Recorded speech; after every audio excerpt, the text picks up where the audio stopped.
Salut tout le monde, salut à tous, bienvenue sur la chaîne, moi c'est Blacky, commencez à me connaître. Aujourd'hui on se retrouve pour la ronde numéro 6 du tournoi moderne des Urzaz Modern Series. Je le prononce très très bien, j'ai un super accent anglais. On se retrouve du coup pour la ronde numéro 6 qui va voir s'affronter Théo contre Julien. Spoiler alert, Julien, on le connaît. Bah, attention, c'est pas celui qui commente avec moi là sur cette Bon, vidéo. Donc bien entendu, je suis toujours accompagné de notre super Juju qui m'aide assez régulièrement à commenter ces vidéos pour que vous puissiez apprécier nos réflexions, même si on dit des fois, enfin je dis des fois beaucoup de conneries. Lui aussi, mais c'est autre chose. Donc là, c'est la ronde 6. Petite prévention aussi. Des fois, je fais apparaître les cartes au fur et à mesure. Des fois, elles apparaissent pas très longtemps. Donc n'hésitez pas à faire une pause sur la vidéo pour prendre le temps de lire les cartes. Elles sont en grand. euh, Vous avez le temps, il n'y a pas de souci. Faites une petite pause. Il n'y a pas de problème. Je vous en voudrais pas. Bon, sur ce, on va aller vite fait sur commenter la vidéo. C'est quand même ça le plus important, non?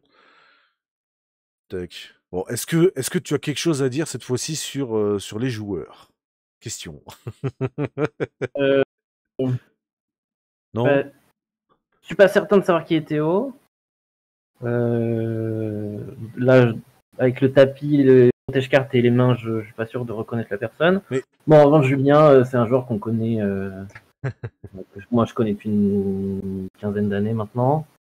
Voilà, assez régulière de il est au notre total. tournoi.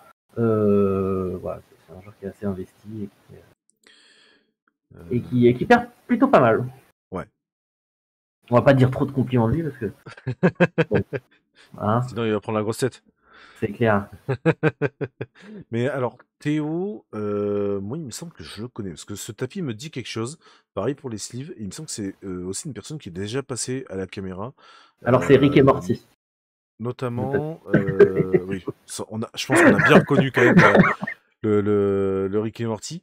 Mais il me semble qu'il est déjà passé à la caméra devant pour du décès. Mais je crois même que c'était un intrait, il me semble. J'ai vu ce tapis. Paris qui était passé en live. Ok. Alors,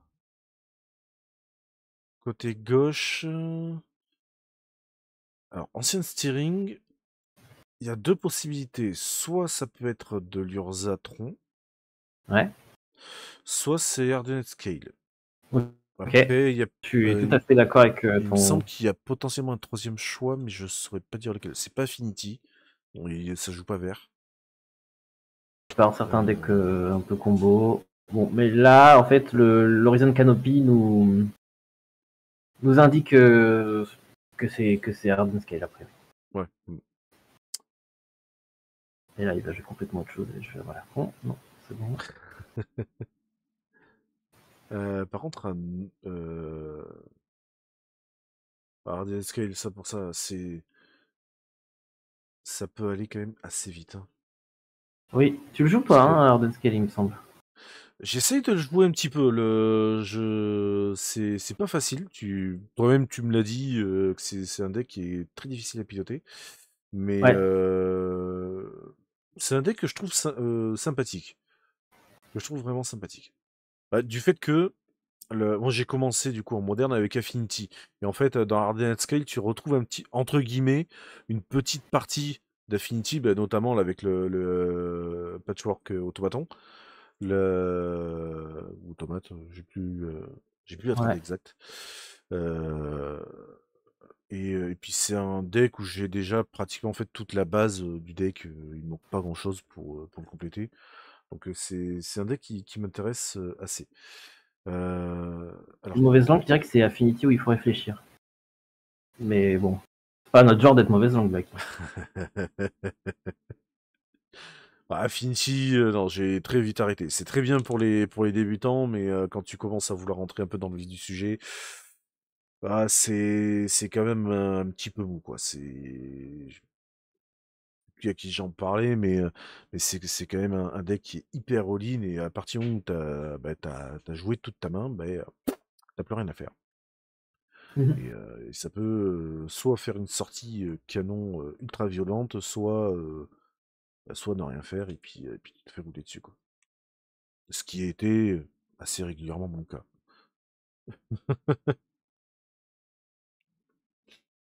Alors, on va voir ces tutors. Je sais plus comment il s'appelle Les celui-ci. Les Profane tutors Tutor. avec suspense. Ouais, les profanes tutors qui vont Profane Tutor, ouais. savoir ce que Julien va aller chercher dessus. En attendant, il prend un peu de pression avec ces automatons qui commencent à Ouais. devenir assez gros. Bah, c'est surtout que ça devient gros, et puis c'est surtout ce Ward 2 hein, qui est assez fort en fait sur cette carte, quoi. Parce que c'est Voilà. une carte qui va se booster assez facilement et assez rapidement. Et ce Ward 2, qui les protège, hein, mine de rien. Ouais. Donc là, il attaque quand même avec une 5-5. Alors, je connais pas la liste de Julien, du coup, je sais pas s'il joue des damnations. En l'occurrence, ce serait pas très Mmh, bien parce qu'on a deux jarres à souder qui peuvent ouais, ressusciter les automatons. bah, ça va les réciter après. Ils gardent leur marqueur quand même avec la régène ou pas? Ouais, tout à fait. Ouais. Ouais, ils gardent leur marqueur. Ouais. Oui, parce que du coup, ils meurent pas. Ils restent, mais ils sont détapés. Oui, c'est ça. Ils sont tapés, pardon. Tout à fait. Un deuxième spellbomb.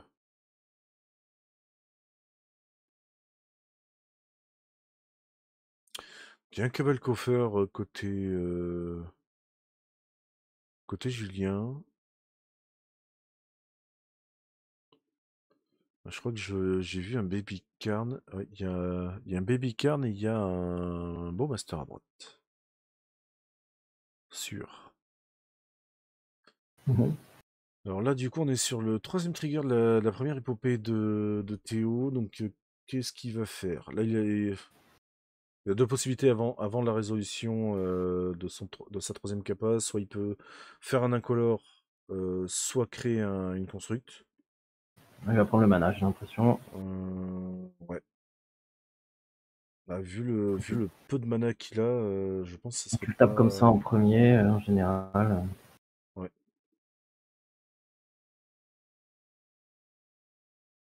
Il a l'air d'avoir pris le mana, ouais. Donc, du coup, bah, il va se sacrifier. Il était allé chercher l'Ozolite, qui va lui permettre de récupérer ses marqueurs si jamais ses créatures meurent. Ce qui est très fort dans ce deck. C'est Ouais. parce que ça lui permet de récupérer du coup les marqueurs des créatures, de ces créatures qui mourront, mais du coup de les remettre sur une autre créature au début du combat. Donc vraiment là, par exemple, sur un Zabaz, là, c'est monstrueux, quoi. Parce qu'avec sa Mhm. modularité, ça lui permettrait en plus, quand lui il meurt, d'aller dispatcher ses marqueurs sur autre chose. Un Arbon de Ravageur, très fort. Ça, Ah c'est oui. extrêmement fort hein, dans ce pack-là, avec le modular. Moi, c'est ça qui m'intéresse. C'est en fait, t'as une partie aggro, mais c'est surtout un jeu hyper combo. C'est vraiment un pack très intéressant. Alors, là, côté Julien, ça exile le cimetière de son adversaire. Et ça fait un beau master. Qui cherche à les détruire à base. Mais du coup, qui est régénéré. Déjà, ça fait une régène en moins. Accessoirement. Mhm. Ce qui est pas plus mal. Ah, le board devient. Faut se rendre compte, hein, le board devient vraiment compliqué. Ouais, ouais, ouais, ouais. Ah, ça commence à devenir assez Ce qu'il compliqué, ouais. faut voir, c'est qu'on a ces deux énormes automatons. Ils peuvent devenir encore plus énormes avec le Ravager et le Zabaz. Ouais. S'il y en a un qui meurt, les compteurs iront de toute façon sur l'Ozolite. Quelque chose d'autre deviendra énorme. Après, pas forcément de toute façon, parce qu'avec leur modular, il peut distribuer ses, Oui, ses tout à fait. Ouais. marqueurs comme il veut. Il y a plein de possibilités, effectivement. Donc là, du coup, il sacrifie sa base avec son Arbonde. Ce qui lui permettra de mettre un marqueur sur l'Arbonde. Et du coup, le marqueur de Zabaz est parti sur l'Ozolite. Directement. What? Attends, comment ça se fait? Comment ça se fait qu'il a mis 2 marqueurs sur l'Arbonde, là?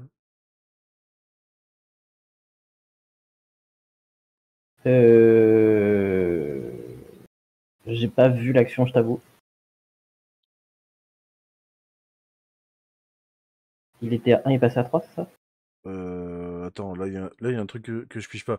Parce que là, en fait, là, il a l'air de faire un truc où il fait, à la mort de sa créature, il fait la module sur l'Ozolite, et en plus de ça, non, il fait la module, pardon, sur ses créatures, Oui, et il récupère aussi les marqueurs de sur Zabaz sur l'Ozolite. l'Ozolite? Enfin, de Oui. sa créature sur l'Ozolite? Ouais, alors ça, oui. En fait, quand une créature meurt, donc ses marqueurs vont sur l'Ozolite. Et la modularisation fait que aussi les marqueurs vont sur une autre créature. Voilà, t'as grésillé, là. J'ai rien compris. Pardon. Je disais, l'Ozolite fait que quand une créature meurt, ses marqueurs vont sur l'Ozolite. Enfin, autant de marqueurs que qu'il a sur lui va sur l'Ozolite. Ouais. Et la modularité fait que également les marqueurs vont sur une autre créature. Donc t'as les deux, effectivement. D'accord. Ah, pour moi, en fait, si tu résous la modularité, il est plus censé avoir il est plus censé avoir de marqueurs sur lui, donc du coup, enfin, les marqueurs sont censés être distribués sur les créatures. Ouais, alors c'est Enfin, pas, c'est un c'est peu pas nécessairement les c'est un peu mêmes particulier. marqueurs en réalité. Ouais, ok. Tu mets autant de marqueurs qu'il y avait sur l'ozolite sur la créature. Donc en réalité, D'accord. Putain, ouais. c'est pas les mêmes, enfin, Ouais, c'est c'est pas pas les tout à mêmes fait la même marqueurs. chose, quoi. Ouais. Bah, du coup, c'est que Exactement. bah, c'est complètement fumé, parce que là, tu vois, moi, j'étais pas au courant de ça. Mais du coup, c'est complètement fumé parce que ça permet de booster les créatures à mort, quoi. Ok, on joue One De Ring doubler. dans cette version. C'est pas le cas de tout le monde. Des gens qui jouent One Ring, des gens qui ne le jouent pas. Ah, bah, après, One Ring, de toute façon, hein, Intéressant. c'est complètement fumé, hein. Oui, Pas alors de il n'y a pas de secret débat là-dessus, là-dessus, hein. mais il y a des joueurs qui font le choix de ne pas le jouer. Ouais. Euh, Alors là, c'est compliqué. Là, c'est très compliqué pour Ardennes Scale parce que même s'il a 2 gros tons, le problème c'est que là en face, son adversaire a quand même énormément de mana.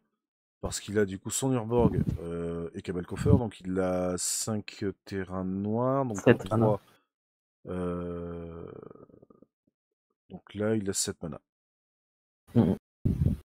Là, il a actuellement 7 mana, il a son anneau qui lui permet de piocher. En face, certes, il a 2 gros tons, mais là, il perd un tour à cause de l'anneau unique. Ce qui va laisser du temps, malheureusement, à Julien de potentiellement reprendre le dessus, quoi. Mm. Si tu veux une Avec astuce simple pour savoir combien il y a de mana sur un Cabal Coffer Urborg, tu fais le nombre de marais plus le nombre de landes moins 3. D'accord. C'est vrai que ça reste une bonne façon de le compter. Donc bah là, il pioche ses cartes, hein. Bah, de toute façon, là, c'est tout à son avantage, hein. Ouais. 7 mana, il a pas l'air d'avoir pioché de land. Si. Donc là, il est à 12, du coup. 12, il est à 9. Pardon. Je sais pas si t'as des bonnes réponses à ces Baby Carn. Karn. Alors Karn, ça arrête pas mal de trucs hein, dans le Hmm. Garden Scale. Voilà, surtout, il fait son -2. Qu'est-ce qu'il peut aller chercher? Après, je connais pas trop Je vais Wormcoil. nous montrer. Et je crois qu'il Wormcoil, ça bloque vraiment bien il a les automates. pas de quoi le jouer. Par contre, là, on va prendre une vraie phase de bourre. Ouais. Là, une bonne grosse phase de bourre. Après, il lui reste encore 2 mana. Il a peut-être un beau master parce qu'il a encore des cartes en main, donc Ouais. il a Ça va être ça le moyen. plan, hein, je pense. Je vois pas Ouais, trop d'autres je options. vois un beau master dans la main. Surtout que là, côté Hardened Scale, il lui reste que 2 cartes en... Il a que 2 cartes en main. Il a un Hardened Scale. Ouais, beau master. Est-ce qu'il va en bloquer un? Est-ce qu'il va bloquer les deux? On va voir ça. Il bloque les deux. Bah, ce qui me paraît logique, parce que là, s'il se permet de perdre trop de points de vie avec son anneau unique sur le board, il risque de perdre un peu trop rapidement, quoi. Ouais. Du coup, je crois que j'ai vu un Fatal Push en main. Ok. Donc pour 3, on en tuerait un. Récupérer le Fatal Push plus la Ward. Alors, il refait son -2. Qu'est-ce qu'il peut aller chercher? Pierre de l'oubli, L'obélisque. ça marche aussi. Donc 7, il utilise Bon, à mon avis, 3. là, on va tout raser. Hein. Ouais. Ouais. C'est une concession. Ouais, Et c'est une ouais, Pierre de concession. l'oubli, c'est hyper fort. Ouais, c'est très fort. Ça te rase un board, quoi. Hein. Coûte un petit peu cher, mais étant donné le pack de Julien, bref, t'es large, quoi. Hein. Enfin, il est large au niveau mana, quoi. Parce que là, 7, il avait plus de. Il avait 10, 11 ou 12 mana, je crois, à la fin. Ouais. Ouais, il y en avait énormément, ouais. Donc là, trop de mana. Il peut largement se permettre. Mais mine de rien, on a été, nous, sur le live, on a été agréablement surpris par le deck. Parce que vraiment, on s'y attendait pas. Moi, c'est un deck. Bon, je cache pas que j'ai pas trop révisé mes tables de deck méta. Mais du coup, ouais, le mono black, moi je connaissais pas du tout. Et, et vraiment, putain, quand j'ai vu la force du deck, où, enfin, il est le deck est hyper équilibré, quoi. Enfin, de la façon dont il a monté, en voyant bien la decklist, tout ça, le deck est hyper équilibré, il a une draw pas possible.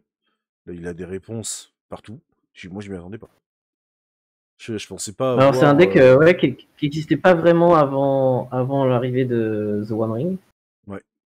Et ouais, c'est un peu la carte qui a permis que le jeu existe. Ouais. Après, là, faut dire quand même que sur la 1, Hardened Scale s'est fait un gros manades, mine de rien.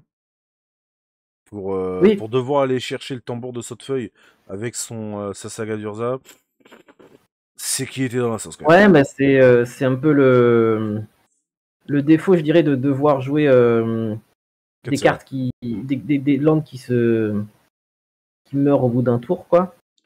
Ouais. Enfin, qui meurent au bout de 3 tours. Bah, surtout que en plus sais pas ce que c'est c'est que des ce landes qui truc. sont fragiles en plus à Blood Moon. Ça, c'est Ouais. infernal. Ça, c'est vraiment infernal. C'est contre du scam, contre Red Day Queen, des trucs comme ça. Tu te prends une Blood Moon ou. Je sais pas si c'est joué Magus en moderne. Non. Non. Mais bon, tu te prends une Blood Moon, De t'as saga façon des trucs, quoi. assez rare. Ouais.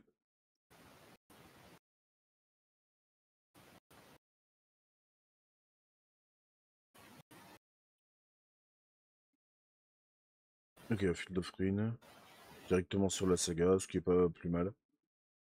C'est une très bonne idée, comme ça lui évite d'aller chercher après derrière son artefact 1. Mhm. Surtout que là, à 1, il peut aller chercher beaucoup de choses. Hein. Il peut aller chercher euh, le tambour, il peut aller chercher l'ozolite, il peut aller chercher. Je sais pas si ça marche avec Zabaz. Parce que la modularité, c'est sur le lancement ou c'est quand il arrive sur champ de bataille, il a ses marqueurs. Alors, si tu as une carte 0-0 qui arrive avec des marqueurs plus 1 plus 1, c'est ça? Ouais, mais Zabaz. À sa base, il arrive avec un marqueur plus 1 plus 1, et la modularité, c'est quand la bête meurt, hein, c'est pas quand la bête arrive en jeu. Mais justement, la modularité fait que normalement, quand ta créature arrive sur le champ de bataille avec un certain nombre de marqueurs, égal à ta Alors, c'est modularité, pas modularité quand... qui fait ça pour moi, si. Ouais. J'ai un doute. De toute façon, ça marche. Voilà. Oui, La réponse à non, la question, c'est ça marche. ça marche, hein. Ça fonctionne quand même. Mais il me semble que c'est la modularité justement qui, quand tu regardes l'Arcbound Ravageur, justement, il a que deux capas. Il a la modularité 1 et sacrifier un artefact et tu prends un marqueur sur ton Arcbound. Et du coup, c'est cette modularité en fait qui te fait. Tu vois là, on a la description. Quand il arrive sur le champ, il arrive sur le champ de bataille avec un marqueur plus Ouais, un plus un sur d'accord. lui. Ok. Et quand il meurt, tu peux mettre ces marqueurs plus un sur une autre créature artefact. Donc ouais, il peut aller chercher sa base, quoi. Clairement, avec sa saga. Ouais, ouais, sa base arrivera en 2-2, ouais. Mm.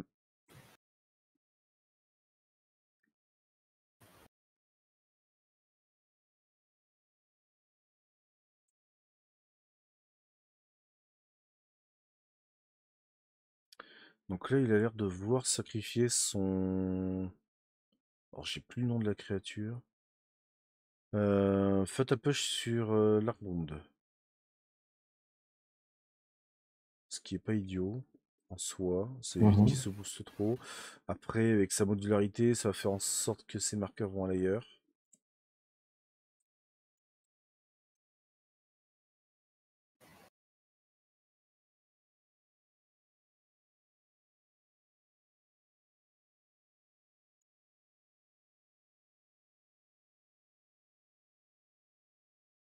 Il anime son land. Il sacrifie.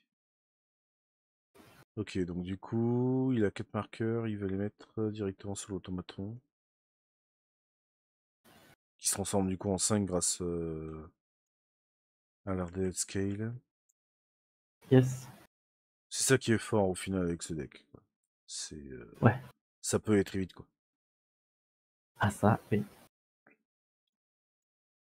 Petite damnation. Tout de suite, ça va aller beaucoup moins vite. Ouais. Là, ça, c'est compliqué. Je crois que j'ai vu une mythe en face. Je suis pas sûr. Je mettrai pas un coupé. J'ai vu une mythe en face. Il y a bien une mythe. Euh,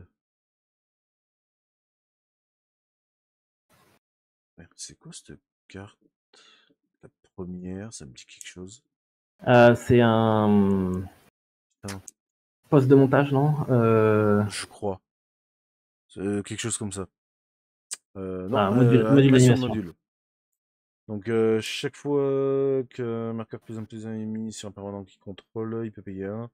S'il le fait, il crée un cerveau, ce qui est pas plus mal.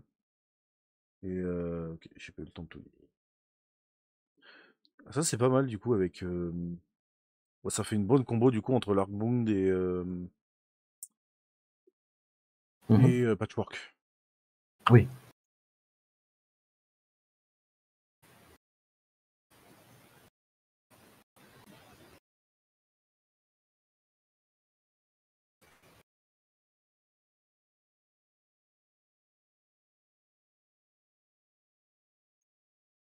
Demolition Field. Ouais, c'est comme un filet de Ouais, plomb. c'est un peu de land, quoi. C'est quand même assez fort, quoi. Mhm. Ça, c'est pareil. Je pensais pas que c'était une carte qui était utilisée. Je m'en suis aperçu quand j'ai vu une personne qui en recherchait 4 pour pouvoir jouer sur le tournoi. Ok, ok, c'est utilisé. Ah, attends, je vais relire. Ah, c'est vrai que c'est pas déconnant, quoi. Bah, en fait, c'est quand tu joues monocolore, tu peux te servir de ça comme un peu réponse à Tron, parce que c'est vrai que c'est un mono noir sans Ouais. cette carte serait un jeu qui serait très très très très Oh là, sensible à ça Mono Green récupère Tron. une Shieldred en face, par contre, hein. Ouais. Et quel Shieldred jouet. sur un board vide, ça fait toujours son petit Ça fait effet. toujours plaisir, là. Surtout que ça va lui permettre de soigner un peu, quoi. Il suffit qu'il sorte un petit One Ring. Lui-là, je pense que c'est game end. Je sais ces matchs, quoi. Ah bah les deux Le seul, cartes vont très bien ensemble. le seul truc que je regrette un petit peu, du coup, dans Red Scale, ce serait peut-être le manque de gestion, au final. C'est un jeu de sortie. C'est vraiment un jeu de sortie. C'est pour ça que c'est pour ça qu'il est très difficile à piloter. Mais que je trouve plus intéressant par rapport à Affinity. Ah oui, non mais c'est oui, c'est le jour et la nuit. Bah, c'est ça, c'est. On joue des cartes en commun, mais il y a peu de finalement. C'est Bah, très dur à piloter, faut faire il y a beaucoup quoi? de maths pour. Il va y pour, avoir 8 à 12 cartes de communes. Donc, parce que même les sagas d'Urza, t'en as que 2 dans le deck. Parce Mhm. que t'as pas assez de cartes à aller récupérer avec ce saga. Et là, Puis tu vois, moi, t'as c'est ça besoin que des j'aime pas couleurs. trop avec ce deck. Regarde sa main, c'est une aiguille à sectionner et une jarre à souder. Oh Alors, putain. on doit être vraiment très heureux de jouer ces cartes. Ouais. Ouais, il pourrait faire avec ça. Ce sont des cartes un peu tech, mais ok. Et on draine de 4 avec Bah, le petit bug. 2-0 pour Julien. Ah Victoire de ouais, bien Tonon. joué. Bravo à Julien. Bon, la deuxième était un peu plus simple pour lui, mais la première était vraiment pas Ouais. évidente avec ces deux automates qui sont devenus 7-7 Ouais. et 5-5 et qui lui bourraient un peu la tronche. Il a réussi à s'en sortir. Bravo à lui. Bah, il a Et réussi à temporiser, quoi. Hein. Je pense que ça s'est joué à pas grand-chose. Hein. Mais ouais, tout à fait, ouais. vraiment, de toute façon, ce combo-là, Cabal Coffer into. Comment. Comment il s'appelle? Donc on est en train Cabal de voir la Coffer. ronde 5 en direct live. T'es en train de montrer la ronde 5. Non, t'inquiète pas, j'ai déjà changé. Ah, ok, ok. Ah, T'inquiète pas, je veille au grain. Donc, ouais, non, le duo Cabal-Coffer et Urborg, je vais y arriver. Ça fait vite des cochonneries, quoi. Hein. Puis du coup, mhm. ça te permet, en plus de te permettre, ça te permet quand même derrière d'utiliser Baby Carn, qui va te chercher dans ton sideboard. Et dans ton sideboard, du coup, ça te permet de récupérer quelques cartes du coup de tronc, du genre, comme on a vu, hein, la Guivre, il y avait l'Oblivion. Après, je sais pas le reste de de T'as sa des temps decklist. morceleurs, t'as des Cityscape C'est. Leveler. Voilà, t'as ce genre de Euh, joyeuseté. Attends, je vais regarder. Quand même, je suis curieux. Alors, j'ai dit deux Euh, cartes que j'étais sûr qu'il était dans le deck de Julien. Je sais qu'il a pas nécessairement Tac, tac, tac, tac, tac, le même Modoblak. side que tout le monde. Où Ouais, je est-ce sais pas s'il qu'il a est Liquid ton. Metal Coating. Je crois qu'il l'avait enlevé. Tac, tac, tac. Le 10, les Urzaz. Du coup, ouais, en ça, il a quand même un Calice, il a une Stone Brain, 3 Doti, Oblivion, une Damnate, une Damnation, Coil, Cityscape Leveler. Ouais, Mhm. des grosses cochonneries, quoi. Parce que. Alors, ce qu'on n'a pas vu du tout, par contre, c'est la marche qu'on n'a pas vu de la game. Ça et Clinker Ouais, Ghost. On les a pas croisés. ouais, Mais ouais. là, le pire, c'est s'il arrive à choper plusieurs Cabal Coffer, Oui, là, c'est ça. C'est une carte qui est c'est forte pire en que les cochonneries, quoi. multiple. Une fois que t'as Urborg, voilà, t'as envie Ah, d'avoir tous c'est ça. tes. T'as juste envie de rajouter du mana et puis basta, quoi. Ouais, tout à Le... fait. Puis bon, t'as quand même le One Ring qui te permet de piocher à gogo. Shieldred, du coup, qui te permet de contrer le malus de One Ring à la perfection, tout en empalant ton adversaire. Mhm. Ouais, c'est quand même costaud. Le deck est vraiment costaud. Et vraiment, spoiler alerte, vous allez voir, il s'est pas arrêté que à la ronde 6. Hein. Non, mais ouais, non, vraiment, vraiment costaud. Moi, franchement, j'ai découvert le deck ce jour-là et j'ai été vraiment surpris. C'est surtout en fait cette partie un peu tronc entre guillemets, enfin le, la petite identité, le petit clin d'œil tronc avec Baby Carn et du coup le side, le side assez violent quoi. Mais ouais, match très intéressant. C'est, on a bien vu pour le coup les grosses lacunes de Hard Scale. Bon, malheureusement pour lui, parce qu'entre il a fait mine de rien une Manades. Sur la une, il fait Manades, clairement. Il a pas une grosse pioche. Je pense que c'est pour ça aussi qu'il a dû mettre le One Ring, c'est pour essayer de se choper un peu sa pioche, puis pour gagner un tour. Euh, c'est quand même particulier. Ardennes Scale, c'est très particulier. J'aime bien le pack. J'ai envie de le jouer. Est-ce que je le jouerai vraiment en compétition? Je pense pas. Je pense pour l'instant me tenir à Livigend. Le ou Eldra Agro, hein, c'est juste pour le fun. Juste pour le fun de poser des gros Eldrazi à pas cher. Taper Ouais. fort. Mais ouais, non. RDL Scale, de toute façon, bah, c'est plus ou moins le même problème que Affinity, même si c'est quand même beaucoup plus réactif par rapport à Affinity. Le problème, c'est une fois que tu as dégueulé ta main, ouais, si en face il a du répondant, ah, t'es cuit, quoi. Tu fais rien de plus. C'est. Donc Hard Scale et Living End, quoi. Les decks du bonheur chez Blacky, quoi. De quoi? J'ai dit les decks du bonheur chez Blacky, quoi. Hard Scale et Living End, c'est le choix. Non, franchement, Arden Scale, vraiment, c'est juste pour le plaisir de le jouer, mais je pense pas vraiment le jouer en compétition. Living End, par contre, oui. Vraiment, je l'ai testé un petit peu, faudra que je m'entraîne un peu plus avec. Mais Living End, c'est vraiment un très bon deck. Euh, après, vraiment, si un jour j'en ai moyen, ça sera Tron. Un vrai tronc, pas Eldratron. Parce que Eldratron, la différence entre les deux, enfin j'ai testé un peu la différence entre les deux, et le tronc au final est je trouve le tronc beaucoup plus réactif par rapport à l'Eldratron. Parce que l'Eldratron, la mana base, c'est une galère à gérer, c'est impressionnant. Vraiment, moi, à chaque fois, je me bloque là-dessus. Bon, enfin bon. C'est encore une autre histoire. On fera peut-être un tuto, on en discutera en live. Ouais. Bon, enfin voilà. Bon, bah sur ce, la ronde 6 est terminée. J'espère bien sûr que cette vidéo vous aura plu.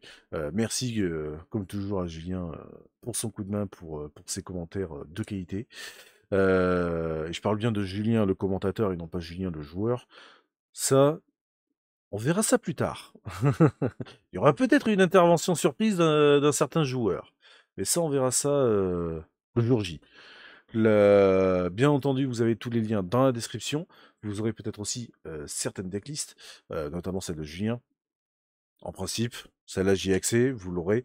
Donc, n'hésitez pas, hein, un petit pouce bleu, abonnez-vous. Et puis, on se retrouve pour la ronde numéro 7. Sur ce, ciao tout le monde, à la prochaine.